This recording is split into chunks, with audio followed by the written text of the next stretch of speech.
Growing up in middle school, elementary school, I did soccer, basketball, volleyball. I did a little golf, and I did a little baseball.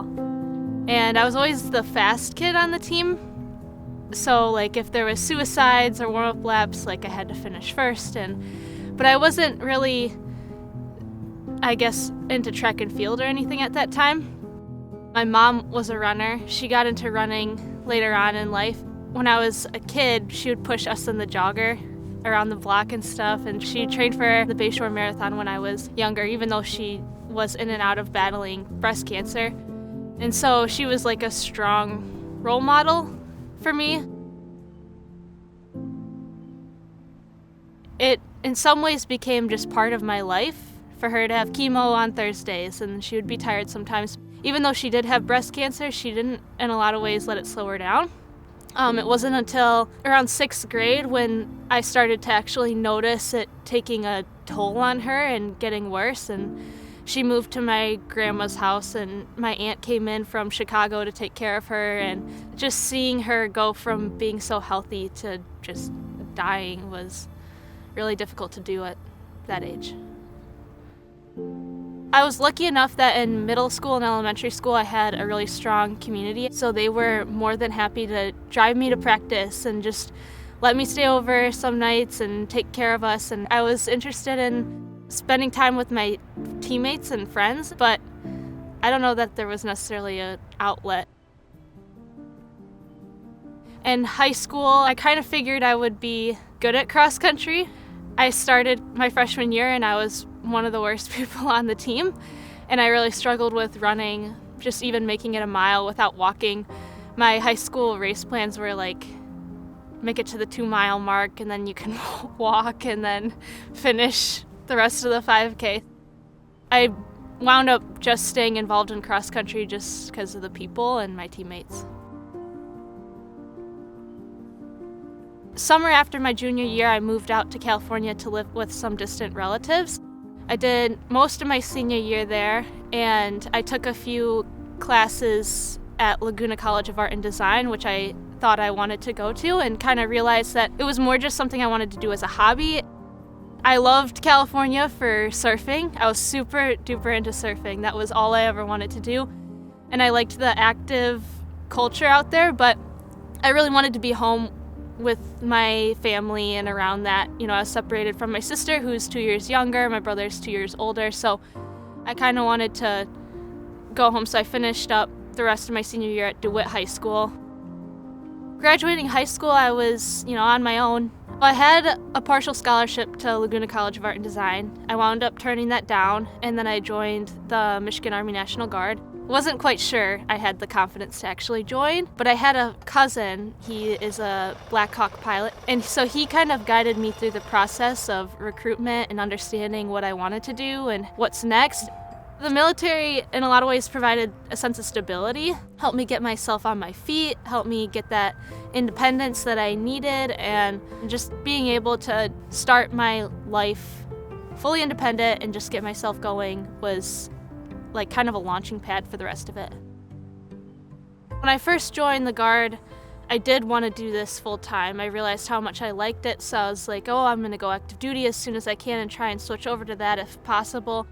I had a drill instructor who was a marathoner in her free time, and so towards the end of basic training, she said, Mossholder, if you tried to run and applied yourself, you could run a half marathon at the pace you run your 2-mile. They don't say a lot of nice things to you.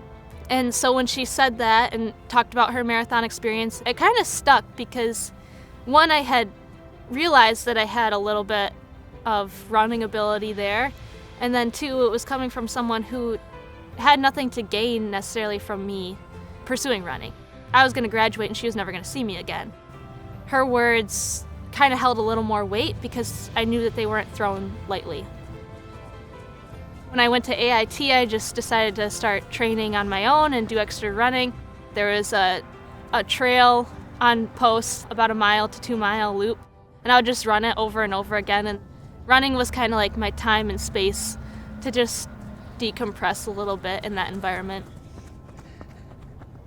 I ran a 10K, which Can't say it was super fast because I'd never run even 6 miles before as the first I ever ran. I emailed Coach Robinson at Lansing Community College my 2-mile time. I ran a 5K just on my own and asked if I could walk on his team. And he called me one night and said, if you can run that fast on your own, you can have a full ride. And so I was like, okay, well, I'll do this athletics thing and get my degree, and then I'll go active duty. Even after getting that scholarship, once I showed up, I expected to be probably one of the worst runners on the team, just kind of hanging on, and I wound up winning my first race and being our top runner. And that cross-country season, we won NJCAA National Cross Country Championships, regional championships. I was a regional champion individually. I broke a school record. So it just went far better than I expected, and then I started talking to the coaches at Michigan State about transferring because I did want a bigger challenge moving forward where I wasn't going to see such immediate success. It's pretty rare for us to get someone who wasn't a runner in high school, whether it's cross country or in track and field. So she reached out to us and we were immediately interested. We've had athletes before from LCC come our way, and I think that year was really eye-opening for her to see that she could run not only at that level, but possibly beyond that level. It was a little intimidating. Everybody was really nice and welcoming, but I also knew that they were state champs in high school or really successful college runners, so I kind of had like this need to prove myself and wound up getting injured a lot. The summer after my junior year, I got consistent, got healthy, had a really good summer, and there was a deployment happening in October of that year. There was an issue with one of the other soldiers deploying, so I was tasked to take their spot. And I called my coaches and let them know, and I told them from the get-go that I intended on coming back and finishing up my career because I still had to finish my degree anyways, and so they were supportive from the start. When you sit back and think about what Casey's doing and where she's at in her life and where she's at in that moment, it was eye-opening for our staff and student athletes to know that Casey was doing something much bigger than what many of us have experienced at this point in our lives.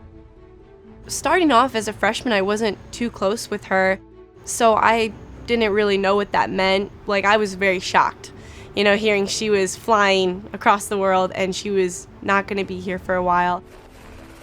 Even though it took a year away from my athletic career, I felt like without that experience, I wouldn't have had the success that I came back to have on the track because I learned so much. And physically, I was just consistent for a year, and that goes a long way with running. It's an incredible journey to think of where she started from as a high schooler to where she's come now, and I think just a testament to her will and who she is as a person, and it certainly has been inspiring for our entire team. She has gone through so much more than people our age do, and for her to show up and always have a smile, a bright face, and be willing to work, it's inspiring. It makes me want to show up every day and be a better athlete and just a better person. The military is what I was called to do and what I wanted to do. All my athletics in my college is an extra. What we do in the military allows people like me to go run cross country and go to college. I just have a lot of purpose in what I do overseas, and I know that I'm impacting a greater chain of events that can potentially save lives.